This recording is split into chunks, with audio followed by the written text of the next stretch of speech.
The cheese moon, usually a bustling site of chaotic exploration, now sits in the absolute, breathtaking silence of the vast, infinite cosmos. Moonbase Alpha stands tall and peaceful against the dark horizon, with the rugged moon buggy parked quietly right outside its pristine white walls.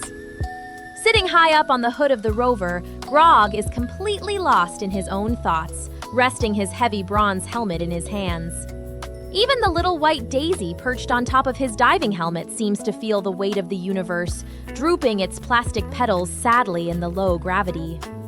Down below on the golden surface, the mighty Rexy is lying flat on his belly, mindlessly dragging his plastic claws through the yellow dust in endless, meaningless circles. There are no meteors to fight today, no frantic repairs to make, just the overwhelming, quiet isolation of being millions of miles away from everything they know. Reaching deep into his leopard print loincloth, Grog pulls out a tiny, well-worn photograph, a precious little 1x2 tile printed with the beautiful, bustling scenery of Plastic Valley. He gently rubs his plastic thumb over the image, lifting his head to gaze out into the dark, empty void with a heavy heart. Meanwhile, Rexy suddenly stops scratching the dirt, his massive tan belly letting out a violent, echoing rumble that shakes his entire glass dome. The giant T-Rex clutches his stomach with his tiny arms, wincing in pure agony, because after days of eating glowing energy crystals, he is absolutely craving some real, solid food. Groaning sluggishly, Rexy lifts his heavy head, his dotted eyes scanning the bleak, rocky landscape in a desperate search for anything remotely appetizing. His gaze locks onto a large, misshapen, dark bluish-gray asteroid drifting lazily through the vacuum of space just above the horizon. Rexy squints his eyes, and as his extreme hunger completely takes over his prehistoric brain, reality begins to bend. The dull gray rock shimmers and miraculously transforms right before his eyes into a colossal, mouth-watering, reddish-brown, roasted turkey leg. In his mind, heavenly music plays as thick, savory white smoke billows off the perfectly crispy, imaginary space meat. Rexy's printed eyes widen to their absolute limit, completely hypnotized by the magnificent illusion floating in the sky. He lets his massive jaws drop wide open inside his transparent space helmet, utterly entranced. A single, perfectly round, trans-clear droplet of plastic drool slowly forms and drips from his chin. Completely lost in his delicious daydream, Rexy stares at the turkey leg as the drool begins to pour from his mouth like a running faucet. But there is a major design flaw in his spacesuit. With his mouth completely sealed inside the airtight glass dome, that drool has absolutely nowhere to go. The puddle of plastic saliva rises rapidly, flooding up past his heavy jawline in seconds.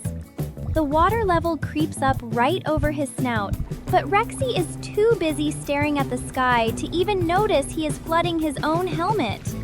The drool rises all the way up to his eyes, completely filling the glass dome with hundreds of sparkling, trans-clear studs until it looks exactly like an overfilled fishbowl. Still sitting sadly on the buggy, Grog hears a strange, muffled bubbling noise echoing from the ground below. He turns his head and his jaw practically drops to the floor in absolute, unbridled horror. His giant, terrifying apex predator of a best friend is standing there with his head fully submerged in his own spit, blinking cluelessly like a giant red goldfish.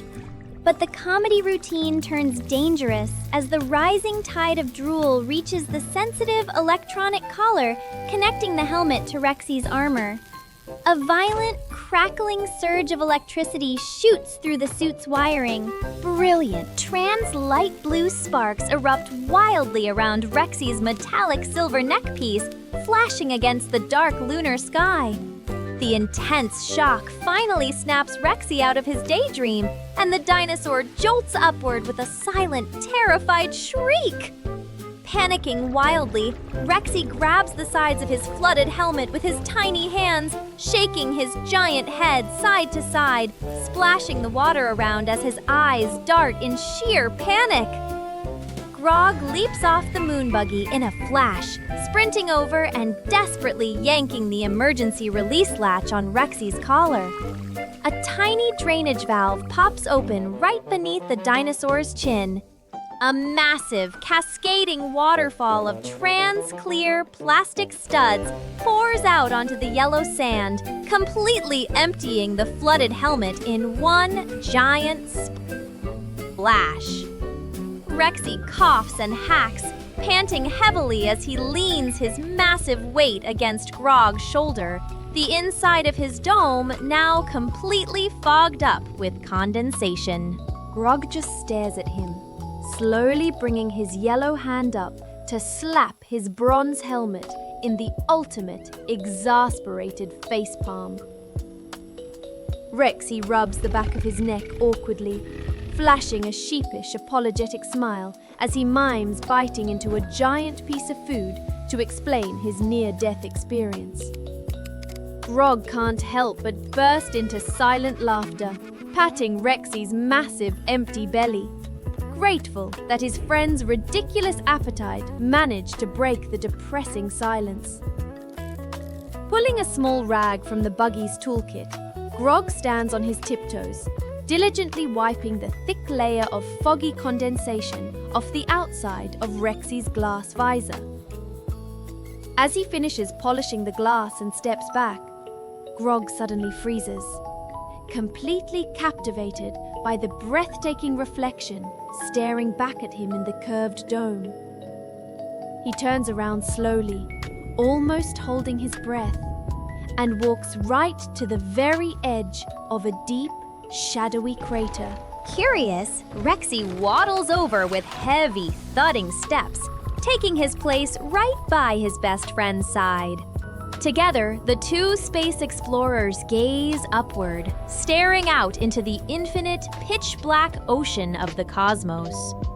There, rising majestically over the dark lunar horizon, is the magnificent, glowing sphere of Earth, the supercontinent of Pangaea. It hangs in the sky like a perfect jewel, a swirling masterpiece of deep blue oceans, bright white clouds, and lush green lands, fiercely standing out against the darkness. The planet rotates ever so slowly, the distant sunlight catching the vast plastic oceans and making them sparkle brilliantly in the void. Overwhelmed by the sight of home, Grog slowly raises his yellow hands out in front of his face. He extends his thumbs and index fingers, carefully bringing them together to form a perfect rectangular picture frame.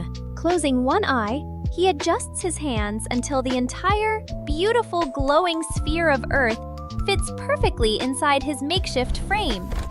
In his mind's eye, the brilliant blue and green planet shifts, transforming beautifully into a single, flawlessly glowing 2x4 Lego brick, the very foundation of their entire universe. Slowly, Grog lowers his hands and crosses his arms tightly over his chest, a profound, aching wave of homesickness washing over him. Sensing his friend's deep sadness, Rexy leans down, gently nuzzling his massive glass dome against Grog's shoulder, wrapping his heavy silver tail comfortingly around Grog's legs.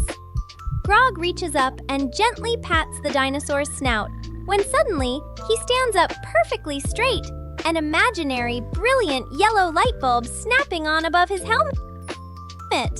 He slaps his tool belt with newfound determination, spinning around and aggressively waving for Rexy to follow him toward a field of jagged gray rocks. The somber, quiet mood completely vanishes, replaced by a soaring, highly energetic, and deeply inspiring musical score. Grog swings his gray pickaxe with all his might, shattering massive panels of black and dark bluish-gray rock into manageable pieces.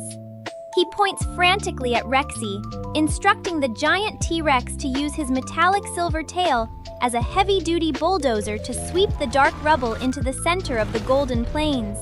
Rexy gives a sharp, enthusiastic nod, whipping his tail back and forth to plow massive piles of dark bricks across the contrasting yellow sand.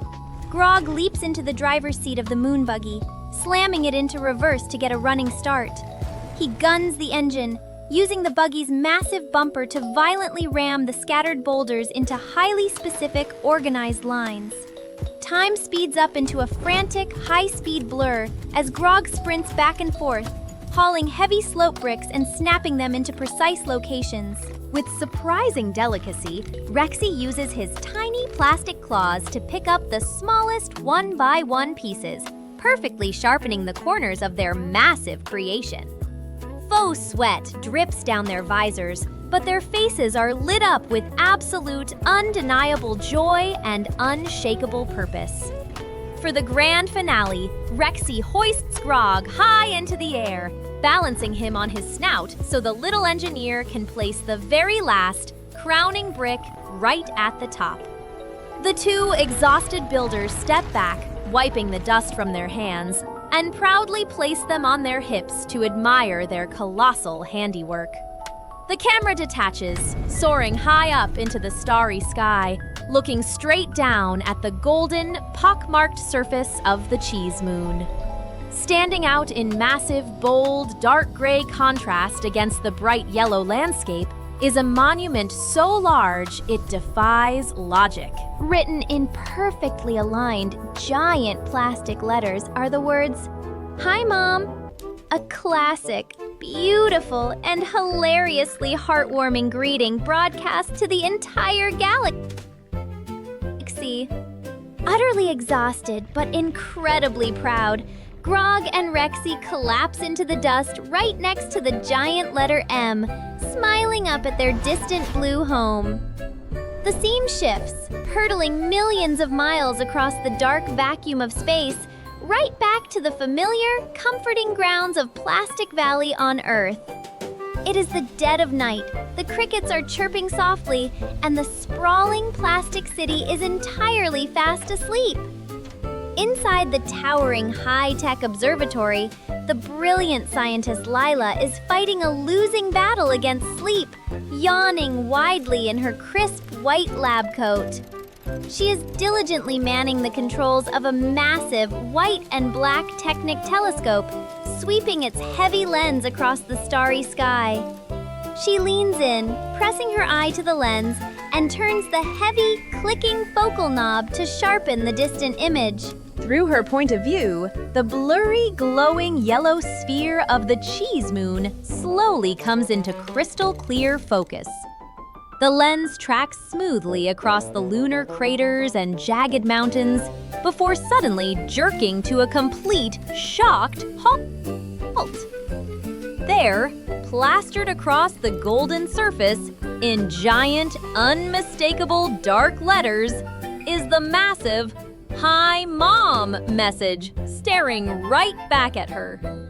Lila violently jumps back from the eyepiece, rubbing her eyes in utter disbelief before slamming her face back onto the scope just to make sure she isn't hallucinating. Zooming in even closer, she spots two impossibly tiny dots right next to the message. A little yellow speck and a little red speck, both jumping wildly up and down. Her jaw drops in pure shock, quickly melting into the most radiant, uncontrollable, and entirely silent fit of joyous laughter. A single, beautiful, trans-clear tear of pure relief rolls down her plastic cheek. Her brave, foolish friends are completely safe. She quickly wipes the tear away, her face hardening with a fierce, loving determination. because she absolutely has to send a message back. Lila sprints across the observatory floor, slamming her hand down onto a massive glowing red emergency button on the main console. The giant domed roof of the observatory retracts, and an impossibly huge, industrial-grade laser spotlight rises majestically into the night air. She grabs the heavy main power lever with both hands and yanks it down with all her might. A blinding, hyper-intense beam of pure white light erupts from the spotlight, piercing straight through Earth's atmosphere and out into the dark void. Back on the moon, Grog and REXY are still waving their arms tiredly, wondering if anyone in the universe is even looking up. Suddenly, from the distant glowing blue sphere of Earth, a brilliant, piercing flash of pure white light ignites the darkness. It blinks in a highly deliberate, rhythmic pattern, flashing long and short bursts of Morse code across millions of miles to say, "I see you." Grog freezes completely, the distant, pulsing light reflecting beautifully off the polished surface of his bronze helmet. Rexy's massive jaw drops open in awe, his tiny hands flying up to his cheeks in pure, prehistoric disbelief. Lila saw it. The Earth is looking right at them, and they are no longer alone in the cold, dark universe. Grog breaks into the brightest, most ecstatic smile of his life, leaping high into the low gravity and punching the air in absolute triumph. Rexy goes completely wild, whipping his heavy tail around and kicking up massive clouds of yellow dust before scooping Grog up in a massive, crushing bear hug. Grog wraps his arms around the dinosaur's giant glass snout, all of their homesickness entirely washed away by the incredibly warm, undeniable proof of their connection to home. The silhouettes of the two best friends are cast beautifully against the golden lunar dust, staring lovingly up at the softly blinking light from their home planet. The camera slowly glides backward, pulling further and further into space until the entire golden moon and its giant, ridiculous message are framed perfectly against the stars. The words, "End of episode 69" materialize gracefully out of glowing stardust, lingering for a moment before the scene gently and peacefully fades to absolute black. The screen remains entirely pitch black for a brief, silent heartbeat. Suddenly, in the bottom left corner for just a single lightning-fast frame, Zippy the ant peeks out, flashing his bright red like and subscribe sign with a rapid, adorable squeak before the screen snaps permanently to black.